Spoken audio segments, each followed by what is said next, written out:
Чем привлекает нас личность Владимира Михайловича Зинзинова, э, видного эсера, очень известного человека, э, политсильного, который аж 2 раза ссылался в Якутскую область. Таких примеров, наверное, даже сложно найти. Несколько причин. Во-первых, это был очень смелый, бесстрашный человек по своему характеру. И вот каждый виток, что ли, своей судьбы, казалось бы, очень тяжелые моменты, безвыходные моменты. Его сослали в Арктику, пожалуй, никого так не ссылали. Но он сумел из каждого вот этого витка своей жизни сделать пользу. Он проявил себя как журналист, орнитолог, зоолог, биолог, писатель, фотограф. У него было очень много качеств, и о них следует тоже рассказать. Это был уникальный человек, конечно, неординарный человек. Мы пытаемся узнать, почему так получилось. Второй момент, как я уже сказал, он дважды ссылался в Якутскую область. И третий момент, вообще практически все сюжеты его жизни – это сюжет захватывающего, может быть, триллера, боевика или детектива какого-то. Потому что вот там, где он принимал участие, у него все получалось. Это был очень оригинальный человек, неординарный человек. И поэтому давайте я вам более по порядку все о нем расскажу. Владимир Михайлович Зинзинов родился в 1880 году. Семья его была богатой очень, но излишества не допускались. Отец его исповедовал дух московско-сибирских староверов. Как правило, вы знаете, многие из купцов московских были староверов, даже и семья Пирогова, которые построили и больницы и так далее. И отец владел чайными плантациями на Цейлоне, имел в столице фирменные даже магазины, был потомственным дворянином. То есть он был из непростой семьи. Что касается судьбы его братьев и сестер, я сразу же скажу, до самой смерти он не мог установить контакт с оставшейся в России сестрой Анной, с женой основателя курорта Мацеста, Подгурский такой был. Старший брат Иннокентий умер от туберкулеза в Париже в 1935 году, а другого брата Михаила расстреляли большевики в 1920 году. В 1899 году, в последнем годе уходящего века, Владимир Зинзинов окончил 3-ю гимназию города Москвы и уже попал под негласный надзор полиции за распространение запрещенной литературы. Поэтому, учитывая эту ситуацию, он выехал в Германию, где 4 года учился в университетах Берлина, Гайденберга и Галле. То есть получил блестящее образование. И именно в Германии он сблизился и подружился на всю жизнь с Абрамом Гоцем, Ильей Фандаминским и Николаем Авсентьевым. Старший брат Гоца Михаил Рафаилович, кстати, народоволец, каторжанин, был ранен при участии так называемой якутской трагедии и всегда являлся образцом настоящего революционера для младшего брата и друзей. Кстати, Гоц Абрам Рафаилович, он политический деятель тоже был, эсер, родился в 1906 году, был членом боевой организации и в 1922 году неоднократно подвергался арестам, ссылкам, и погиб в лагере. В 1904 году Зинзинов вернулся в Россию и принял участие в подготовке покушения на министра внутренних дел Плеве. Был арестован и сослан в Архангельскую область. Оттуда он бежал за границу, вступил в боевую террористическую организацию. Как известно, эсеры, они были, чем характерны, не только, пропаганда своих идей, но в качестве основного метода они проповедовали террор. В 1905 году в ЦК партии эсеров взорвать охранное отделение в Москве. Представьте себе, какая задача. Это 3-этажное достаточно большое здание было. Здание было разрушено до основания, и все бумаги сгорели. Зачем это было? Потому что, вы, наверное, предполагаете, что очень много эсеров были двойными или даже тройными агентами, такими как Азов, например. И после этого он участвовал еще в ряде террористических организаций, то есть надо было уничтожить их документы, поэтому взорвали вот охранное отделение. Владимира с товарищами выдал агент охраны Азов. Ну, про Азефа очень много есть документальных фильмов, материалов, можете обратиться к этому деятелю. И Зинзинова арестовали 4 сентября 1906 года. В апреле 1907 года выстроили в Восточную Сибирь на 5 лет. Причем есть такие материалы, как такового практически решения суда еще не было, может быть, оно позже там вышло, но его практически выслали без суда. Настолько опасным он представлялся для царской власти. Но основные задачи эсеры ставили: политическое освобождение страны, низвержение самодержавия и созыв учредительного собрания на основе всеобщего избирательного права. Они считали, что народ должен вершить вот свою судьбу и определять политический строй. Как средство борьбы эсеры признавали, как я уже сказал, не только агитацию, но и террор, убийство особо ненавистных для народа представителей царского режима. И об этом сам писал Зинзинов. Ну, вот здесь на фотографии вы видите железнодорожный вокзал Иркутска в начале 20 века. Он туда прибыл. И знаменитый вот на следующей фотографии Александровский Централ в Иркутске. И 7 заключенных, в том числе Зинзинов, сразу же предприняли попытку подкопа и побега, но были пойманы и отправлены в Якутск. Вот на этой фотографии хорошо видно остановка арестантов пути, следующих по берегу Лены. Но, судя по их внешнему виду, вид у них не изнеможденный. Видимо, питание было нормальное, потому что многие были из дворянских семей, имели наличные средства и как бы особо не нуждались. Некоторые это рассматривали как определенное приключение. Ну, конечно, летом это была ситуация одна, а зимой ситуация, конечно, была другая. Напоминает, вот, когда они прибыли в Якутск, что мы решили скрыться из города, достали палатку и спрятались в густом лесу. Полиция нас искала безуспешно, и губернатор Крафт негодовал. Надо сказать, что в этот день несколько политических ссыльных, практически вся вот эта партия, она скрылась из города. Несколько человек бежали, спрятавшись в корзинах с углем на этом же теплоходе, да? А Зинзинов вдвоем с товарищем и нанятым проводником двинулись на лошадях в Охотск. То есть практически они пошли по маршруту Витуса Беринга, первой Камчатской экспедиции. Вот не так давно мы на вездеходах Ермак проделали этот путь, повторили. И, в принципе, довольно тяжелое это дело, потому что вы знаете, что практически вот в этой экспедиции Беринга пало где-то 3/4 лошадей. Тяжелые достаточно условия, хотя лошади якутские выносливые, но практически посмотрите, какой падеж. Это, во-первых, и очень сложно питаться было в другие, и вот эти вот, это же не просто так, вот сел там на самолет, как сейчас, или на автомобиль, а спали в дороге, вот на этих подводах, укрывшись там, какими-то, полушубками и так далее. То есть это дело было достаточно непростое. Вот на фотографии видно Охотск начала 20 года. Конечно, побег этот был дерзкий, а приключение невероятным, пишет Зинзинов. И наше путешествие продолжалось около месяца, с половины августа до, половины сентября.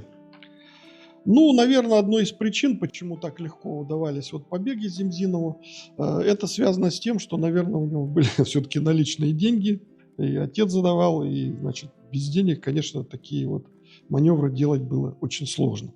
И в сентябре 1907 года на попутной японской промысловой судне Зинзинов морем добрался до Японии, затем через Гонконг, Сингапур, Коломбо и Суэц. 17 декабря он прибыл во Францию, в город Марсель портовый.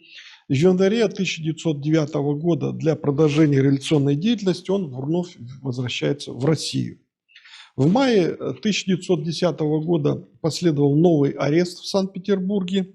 И 15 ноября 1910 года был объявлен новый приговор выслать на 5 лет в Якутскую область. Вот есть фотография по пути в Якутск. Здесь мы уже видим, как ссыльные идут вдоль берега Лены на подводах, и их сопровождают вооруженные казаки. Вот следующая фотография. Здание Якутского областного полицейского управления. И 2 января 1911 года с партией заключенных Зинзинов прибывает, сначала в Иркутск, как я уже сказал, а в июле он уже был в Якутске. И уже губернатор Крафт, уже зная его характер, что он склонен к побегу, распорядился отправить его в самый северный населенный пункт вообще Якутской области, Русское Устье. И практически-то его и на картах даже не было, этого, наверное, поселка. И вот Зинзинов выехал 2 октября 1911 года, представьте себе, в сопровождении вооруженного казака. И только в 1912 году, 16 января, они добрались, наконец, до Русского Устья. Это уже была зима, это было не лето, но представьте, такие морозы, Арктика, там ветра, они практически же могли и замерзнуть даже по дороге. Но в очередной раз Зинзинову повезло. Вот следующий здесь снимок, есть карта Якутской области, нарисована Зинзиновым собственноручно перед поездкой в Русское Устье. Он рисовал карты, очень хороший почерк у него был и умение рисовать. Есть фотография, он очень много сделал вообще фотографий. Если бы Зинзинова не было, мы эти фотографии, конечно, бы не имели. Вот, например, есть фотография тунгусов из урочища Харлах. Вот с детьми сидят, муж и жена с 2 детьми, там сзади олени. Следующая фотография – это семья верхоянских якутов, чум-старейшины в селе Барагон. Это сейчас Устаданский район, вот видите, семья, быт, какие-то такие вот вещи. Следующая фотография – это танец тунгусов, который в переводе означает «я пою». Может длиться несколько часов, пишет Владимир Михайлович Зинзинов. Причем они тут видно, что они достаточно легко одеты, видимо, для снимка. Следующая фотография. Вот что касается его заметок о якутов. Якуты являются, вероятно, самыми развитыми из коренных народов Якутии, то есть Сибири, вернее. Их культура превосходит культуру тунгусов, и они принимают большое количество русских переселенцев и поселенцев, то есть по пути. То есть он говорит о том, что они были очень гостеприимны, то есть по пути там же не было никаких вот по маршруту его движения каких-то, как вот у ямщиков есть там станции какие-то ямщицкие и так далее. Это практически в семью в любую просто заезжали, их кормили, там они ночевали, угощали чаем и двигались дальше. Вот 1 января 1912 года Владимир встретил. Следующее, 16 января 1912 года, вот есть фотография на лайках, в сопровождении вооруженного казака он прибыл в Русское Устье. Собаки остановились возле избы. Войдя в нее, я с удивлением увидел, что деревянный пол был чисто вымыт, а у огня русоволосая голубоглазая была хозяйка. Вот следующие фотографии. Домик Зинзинова в Русском Устье. Пока не боюсь предстоящего мне одиночества, он пишет в своих записках. Снял себе у мещанина Ивана Чихачева отдельный домик с амбаром за 20 рублей на полгода. То есть ему уступили, чистый амбар, сами переселились вот в Балаган. Следующая фотография. Здесь он показывает семью Ивана Чихачева по кличке Алясь. Они вот стали жить в Балагане, а свой домик они отдали в аренду Зинзинову. Надо сказать, что вот следующая фотография – обстановка в домике Зинзинова. Мой домик состоит из одной комнаты, он пишет, и 6 шагов в квадрате. 6 квадратных метров. С собой привез Устьянск железную печь, которую наконец-то устроил вместо камелька. Теперь тепло и приятно. Камелек надо было, все понятно, что всю ночь торпить, он удержал тепло. Поэтому, печка вот она более такая была теплая. Он с собой взял, время не терял. Вот следующая фотография. В ссылку Зинзинов увел 2 чемодана книг, в том числе 29 томов издания «История России» Соловьева. То есть это большие достаточно были, ну, представьте себе, там было что, конечно, с собой взять, но он взял такие огромные сундуки, вот 29 том истории России.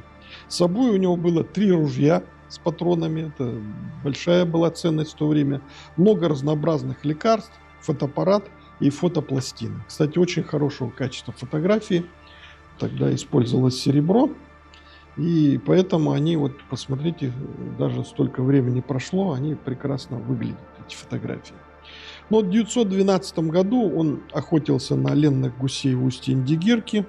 И, естественно, там целое было событие. Ему местные жители устраивали вот эту охоту. Ему было это все интересно. И он снимал очень много коллективных фотографий. Вот, например, на следующей фотографии видно, что русско-устинцы у Знаменской Богородицкой церкви. Это 912 год. То есть мы этих бы фотографий не видели. Вот если бы не было Зинзинова, ну, представьте, он отправился в такое отдаленное очень место, в Арктику, у Северного Ледовитого океана. И вот следующие фотографии – это ездовые лайки он фотографировал и грузовая нарта индигирщиков. Вот. Одежда их, быт, он все запечатлел. Да, действительно, в ссылке он не терял время даром. Он занимался фотографией, метеорологией, орнитологией, медициной, пробовал учить детей математике, русскому языку. И, конечно, из ссылки Владимир Зинзинов увез массу впечатлений, собрал уникальных материалов аж на 3 книги, отснял несколько сотен фотопластин. Вот написано, вот здесь фотографии есть, ученик Зинзинова, фото 912 года. То есть практически он был занят делом, каждый день был у него расписан, и вот, значит, ну как бы он там не сидел в тоске в этой ссылке. Вот он заснял интересный такой снимок: отапливная кибитка, запряженная оленями. 914 год, то есть, видимо, это для него сделали специально, чтобы он в длительных путешествиях как бы не мерз. Ну, такие вот были отапливные кибитки даже. Вот что касается торговцев. Сибирские Карабас, река Лена, 14 год. Вот это торговцы, значит, меняли, конечно, они шкуры. Торговля тогда была, наверное, и не за деньги, в основном такая бартерная, обменная. Брали шкуры, давали там чай, порох, спички и так далее, меняли. Вот фотография интересная. 5000 песцовых шкурок в Кюсюре. Он видит, как они развешали. Это 914 год. Вот что касается все-таки его склонности к побегу, и на его личном деле была пометка, что он особо опасен. Из Русского устья Зинзинов опять же предпринял попытку побега на упряжке оленей в Америку, на Аляску, но смог добраться только до устья Колымы и вынужден был вернуться сразу в Верхоянск, но там уже его, к сожалению, ждали жандармы. И в 913 году он был переведен в Болун. Срок ссылки его заканчивался в 914 году. И прежде чем ехать домой, Зинзинов принял участие в небольшой даже гидрографической экспедиции под руководством Драверта по поиску в устье Лены глубоководной протоки. То есть, опять же, это говорит о том, что этот человек был увлеченный, время зря не терял. При этом он как бы, и, конечно, был склонен к побегам, но тем не менее он, если находил дело в ссылке, он им занимался. За 4 года ссылки Зинзинов был собран огромный этнографический материал, доставлено в зоологический музей, ну, представьте, Московского университета, несколько ящиков с птичьими шкурами, сделали сотни уникальных фотоснимков. И в 2015 году в архиве областной библиотеки Якутска был обнаружен оригинал фотоальбома Зинзинова с более чем 100 фотографиями, с его карандашными пометками. Надо сказать, что этот архив обнаружен благодаря также и усилиям краеведа Чикачева Игоря Алексеевича, сына известного писателя с Русского устья. И я ниже привожу 3 фотографии из этого альбома. Это снимок шамана. Значит, причем вот несколько раз он пытался, значит, делать этот снимок, и они были неудачные. потому что, говорят, то ли какое-то ну, свечение, то ли еще что-то. Ну, это люди очень непростые. После нескольких неудачных и необъяснимых с его точки зрения попыток он все-таки заснял шамана. Видимо, он согласился. Вот Юкагир Мутукча, шаман, вот снимок приводится, он его и спереди, и сбоку снял. Значит, дальше красавица Юкагирка, жена потеря нового друга Зинзинова. Фото вот из альбома, хранящегося в библиотеке имени Пушкина. Ну, эти альбомы есть, но их как бы нельзя снимать со вспышками, поэтому качество, к сожалению, вот такое мы приводим, несколько темное, потому что серебро, оно не любит вот такой яркий свет. Автопортрет Зинзинова, сделанный в Русском Устье. Он везде приводится, даже в Википедии есть вот этот портрет. Значит, ну вот посмотрите, какое волевое лицо в очках. Ну, это вот, я считаю, что одна из причин – это воспитание, очень жесткое воспитание отца, староверческое такое воспитание, и люди очень жесткие такие, получается. Ну и вся его жизнь, она была такая вот, как бы достаточно непростая. В 1915 году он уже в Москве оказывается и продолжает революционную деятельность, познакомился, подружился с Керенским, и февральскую революцию уже Зинзинов встретил в Петербурге. Он был назначен комиссаром Временного правительства, редактором газеты «Дело народа» стал, яро критиковал Ленина и большевиков. А его друг и соратник Борис Савенков был в то время товарищем военного министра Временного правительства. Ну, кстати, Савенков оставил после себя монографию, у меня есть его книга. После Октябрьского переворота Зинзинов бежит в Самару, становится контрреволюционером и членом директории, то есть Уфимского временного правительства. И Колчак, который назначен был военным министром, вскоре арестовывает вот этих членов временного правительства. Свергнув демократическую коалиционную власть, пишет Зинзинов, вступил на путь реакции. Правительство Колчака хотело того или нет, в величайшей степени укрепило политические позиции большевиков, так как после этого переворота никто не посмел возразить большевикам, что в лице Колчака они борются с контрреволюцией. Арестованных членов правительства отказаться от продолжения революционной деятельности. Причем он это сделал под угрозой расстрела, потребовал у членов директории дать слово не заниматься больше революционной деятельностью. Надо сказать, что Зинзинов свое слово сдержал. И в начале 1919 года, получив деньги на проезд, Зинзинов через Владивосток, опять же на пароходе, отплыл в Америку. Долгое время жил в Европе, работал там журналистом. Последние 13 лет он прожил в стране оплота демократии в кавычках США, преподавал в Массачусетском университете, наверное, под конец жизни поняв, что террором не добиться светлой мечты освобождения народов России, разочаровался в своих взглядах. И надо сказать, что архивы его, состоящие из 50 ящиков, до сих пор хранятся в Колумбийском университете Нью-Йорка. Они ждут своих исследователей. И вот Распутин, оценивая деятельность Зинзинова, он тоже знал его жизнь и деятельность, и он так написал о нем. Владимир Зинзинов прожил долгую и бурную жизнь, но, может быть самое лучшее и полезное, что ему удалось совершить, относится к зиме и лету 1912 года, когда судьба его забросила на край света и принесла удивительный подарок, окунув в обстановку Древней Руси. Действительно, русское устье – это феномен, культурный феномен, может быть, даже языковой, национальный, географический, как в течение 400 лет небольшая группа людей, порядка 200 человек, сохранила свою культуру, свою национальную идентичность, язык, обычаи, традиции и, самое главное, конечно, вера. Веру они сохранили. Конечно, внешне сегодня они больше походят на Юкагиру, но все остальное они смогли сохранить. Все-таки такие исторические личности заслуживают того, чтобы мы о них знали, и мы о них говорили.